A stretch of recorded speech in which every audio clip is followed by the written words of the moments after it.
안녕하십니까. 제21대 대통령 선거 국민의힘 경선 후보 유정복입니다. 국가는 안보와 경제의 두 축으로 이루어집니다. 그런데 지금 우리 대한민국은 그보다 더 중요한 문제가 있습니다. 바로 인구 문제입니다. 대한민국은 통계를 내는 전 세계 236개 국가 중 합계 출산율이 꼴찌입니다. 지난해 9년 만에 합계 출산율이 반등하긴 했지만 여전히 0.75 수준으로 세계 최하위입니다. 국가가 소멸할 위기에 있는 것입니다. 인구가 없는데 안보와 경제가 제대로 버텨낼리 만무합니다.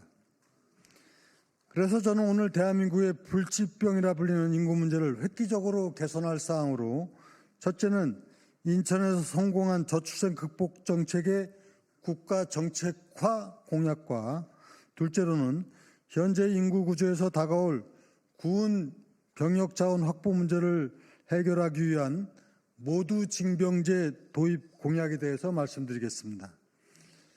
먼저 저출생 극복 대책의 정부 정책 대전환과 관련한 공약입니다. 저는 인구 문제를 오랫동안 연구하고 이를 극복하기 위한 방안들을 계속해서 제시해 왔습니다. 이대로는 안 된다며 정부를 설득해 인구전략기획부가 신설되도록 주장하고 관철시켜서 현재 이와 관련한 정부 조직 법안이 국회에 계류되어 있습니다. 국회 예산정책처에 따르면 2006년부터 2023년까지 저출생 극복 예산으로 총 378조 원을 투입했다고 하는데 사실상 효과가 없었습니다.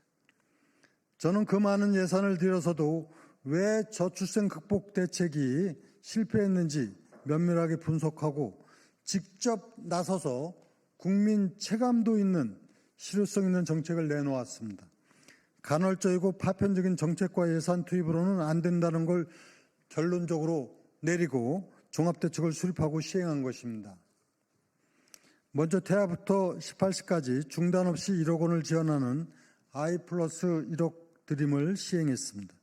이후에도 집드림, 차비드림 등 아이를 낳고 기르는 데 장애물이 되는 요소들을 하나둘씩 제거해 나갈 효율성 높은 정책들을 발표했습니다. 특히 집드림 정책인 천원주택은 하루에 1,000원, 한 달에 3만 원이면 주거를 해결할 수 있도록 해 인천 시민들뿐만이 아니라 전국적으로 선풍적인 호응을 얻었습니다. 종합대책의 효과는 빠르게 나타났습니다. 지난해 인천의 출생아 수는 전년보다 11.6% 증가해서 전국 평균 3.6%를 훨씬 웃도는 압도적인 전국 1위의 증가율을 보여주고 있습니다.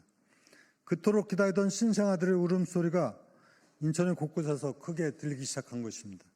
참으로 고무적인 결과였습니다. 그동안 인구 문제만큼은 백약이 무효라며 자포자기하던 국민들께서도 인천에서만큼은 해결이 가능하다는 것에 놀라움을 금치 못하셨습니다. 특히 하루에 1,000원이면 살 수 있다는 천원주택에 대한 문의는 전국에서 쏟아지고 있습니다. 이렇게 관심이 커지자 누군가는 천원주택이 많은 예산을 투입한 효과를 보는 것 아니냐, 무슨 대단한 일이냐 하면서 깎아내리기도 했습니다. 이 자리에서 확실하게 말씀드립니다. 전혀 그렇지 않습니다. 이 천원주택을 연간 1,000호를 지원하는 데 드는 예산은 36억 원에 불과합니다. 인천시 예산 15조 원의 0.02%밖에 되지 않습니다. 국민 여러분, 놀랍지 않습니까? 이것이 바로 일머리 있는 유정복표 정책입니다. 저는 이제 천원주택을 전국에 확대해서 공급하고자 합니다. 천원주택은 주택정책이기 이전에 우리나라가 소멸되는 것을 막기 위한 인구정책입니다. 저는 천원주택을 대한민국 전역에 보급해서 인구 문제를 해결하는 마중물로 삼겠습니다. 또한 제가 제안하여 마련된 인구전략기획부를 신설하는 내용의 정부 조직 법안이 조속히 국회에서 처리될 수 있도록 하겠습니다. 이후 이 인구전략기획부를 중심으로 현재 실시되고 있는 산발적 보조금을 통합보조금 체계로 전면 개편하여 저출생 극복 정책의 실효성을 확실하게 높여나가겠습니다. 감히 말씀드립니다. 저는 다른 정치인들처럼 잘 하겠다는 말로만 공약하지 않습니다. 인천에서 확실하게 실증된 출산 장려 정책을 대한민국에서 펼쳐 국가 최대 난제인 인구 문제 확실하게 해결하겠습니다. 두 번째는 바로 심각한 출생률 저하에 따른 군 입대 자원 부족을 해결하기 위한 모두 징병제 도입 공약입니다. 대부분의 정치인들이 다 알면서도 외면하고 있는 문제입니다. 저 유정복은 비겁하게 뒤로 숨지 않고 국민 여러분들께 바른 말하는 사람이 되고자 이 문제를 솔직하게 말씀드립니다. 현재 우리나라에서 연간 군 입대자는 약 25만 명입니다. 그런데 작년에 태어난 출생아 수가 24만 명이고 이 중 남자가 12만 명이며 실제 군 입대 가능 인원은 10만 명 정도 될 것입니다. 25만 명이 필요한데 공급은 10만 명밖에 안 된다는 얘기입니다. 아래 도표와 같이 앞으로는 한마디로 나라를 지킬 병력이 없다는 것입니다. 그래서 저 유정복은 남녀가 모두 복무하는 모두 징병제 도입을 공약하는 것입니다. 여성 여러분들에게 질타를 받을 수도 있고 젠더 갈등을 부추기는 거 아니냐는 비난을 하실 분도 계실 것입니다. 그러나 모두 징병제 도입은 지금 국가가 처한 상황을 냉정하고 객관적으로 보았을 때 더 이상 피할 수 없는 문제입니다. 이 제도는 젠더 갈등이 아니라 오히려 국민 모두가 공정하게 책임을 나누는 병역 시스템으로의 변화로 청년 세대의 갈등 해소를 이루어갈 수 있는 제도입니다. 즉 공정과 효율 그리고 불가피한 현실을 반영한 합리적 정책이라고 생각합니다.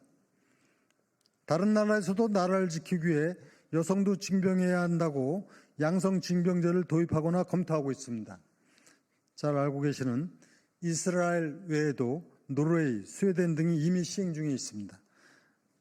최근에도 덴마크가 여성 징병 도입을 최종 결정하고 2026년부터 시행하기로 했습니다. 우리가 가까운 대만도 검토에 들어갔습니다. 단번에 기존 남성 위주로 짜여진 병역 시스템을 동일하게 적용할 수는 없을 것입니다. 그러나 지금부터 병역 자원의 부족을 다 같이 공감하고 남성과 여성 모두 국방의 의무에 대해 새로이 판단하고 단계적으로 모두 징병제를 시행해 나가야 합니다. 여론도 달라지고 있습니다. 사실 최근 여론조사들은 양성 징병제를 찬성하는 결과가 더 많습니다. 그럼에도 정치인들은 두려워서 말을 못하고 있습니다. 저는 과감하게 말씀드립니다. 모두 징병제, 이제 우리나라에 꼭 필요한 제도입니다. 하지만 이 역시 완벽한 해결 방안은 아닙니다. 앞으로 모병제, 징병제 혼합체제의 전환기 운영을 거쳐서 완전한 모병제로 전환하기 위한 전단계 조치임을 말씀드립니다. 그리고 들어온 로봇 등의 신기술을 활용하고 해군, 공군의 전력 보강도 함께 이루어 징병 필요 인력을 줄여나가도록 하겠습니다. 인구 문제로 인해 우리의 국방이 흔들리지 않도록 할 것입니다.